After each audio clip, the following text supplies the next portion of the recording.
Well, good morning everybody on Scilly, and particularly at the Thescillyindependent.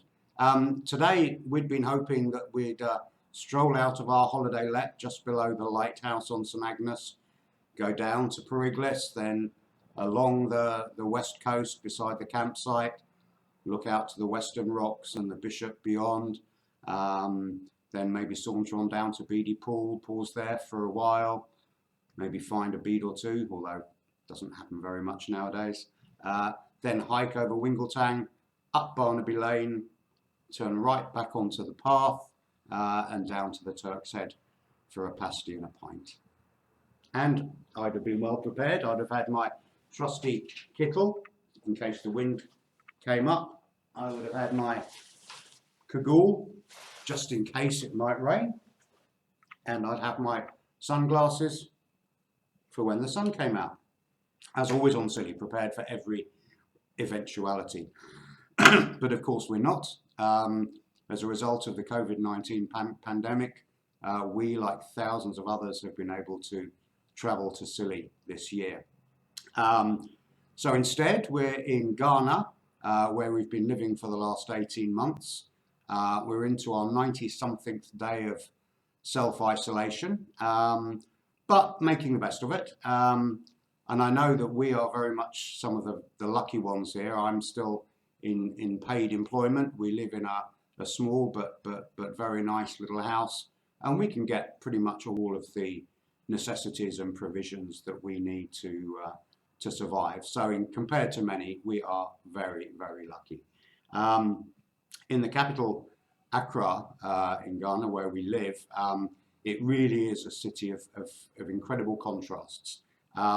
On one side, it's a bustling, dynamic, modern city with big office blocks, some very big, expensive houses, some very nice areas. But on the other side, there are the shanty towns, the overcrowded suburbs, lacking sanitary provision, and populated by people who are literally living hand to mouth in incredible poverty. And with the rainy season just about starting here, things are going to get very tough for them. Let me just show you a few photos of what Accra looks like.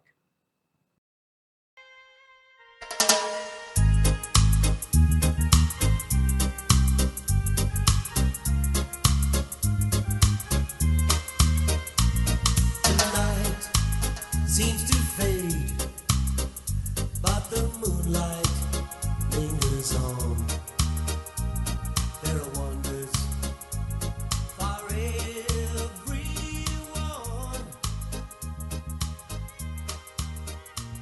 The stars shine so bright, but they're fading.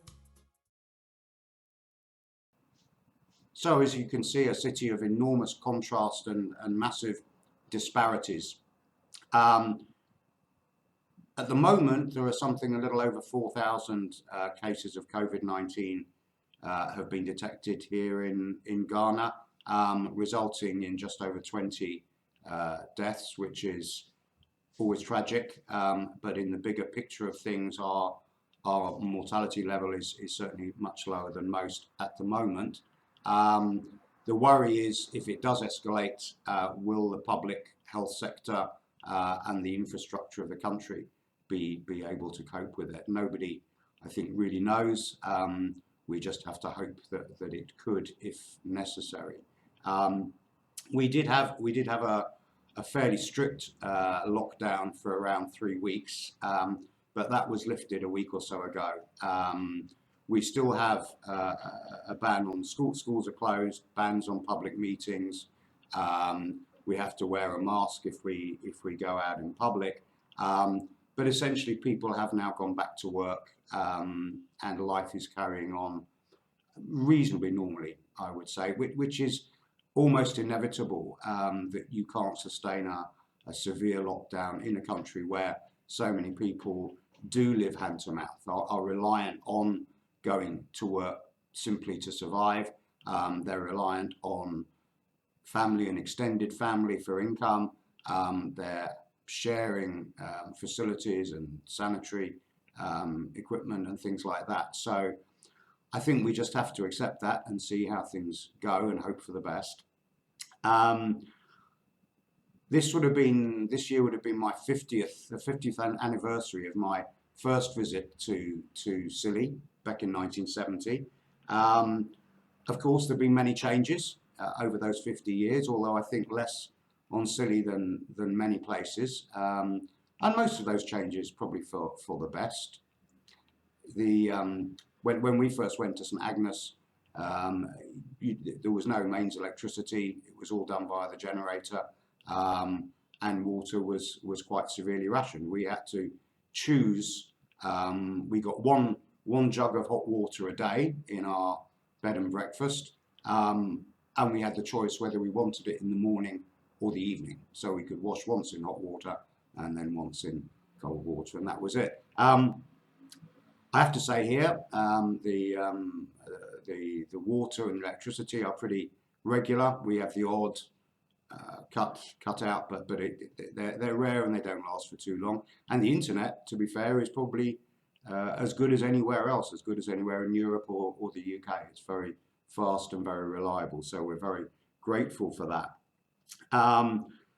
To some extent, we are still effectively hostages. There's a complete international travel ban here, which has just been extended for another month through to almost middle of June. So even if we'd wanted to get out, we really wouldn't be able to. But you know, at the moment, we're happy enough to stay. Having said that, even under normal circumstances, the journey from Accra here to St Agnes is quite a long one. First up, it's a 6-hour overnight and very expensive British Airways flight from Accra to Heathrow.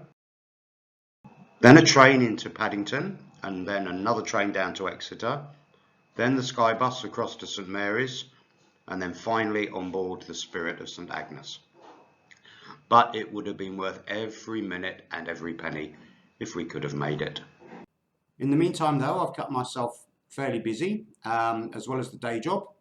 I've got myself involved in David Redfield's Renga Poetry Initiative, which has been really interesting.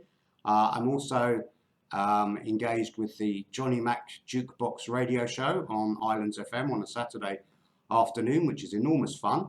And I've just completed a kind of ready, steady cook challenge for friends and family, and posting the results of that online. So that's kept me reasonably well amused. It's around 32 degrees here in Accra. Feels more because of the humidity, but it's quite strange to realise that we're only actually about 2 miles from our house to the Atlantic coast.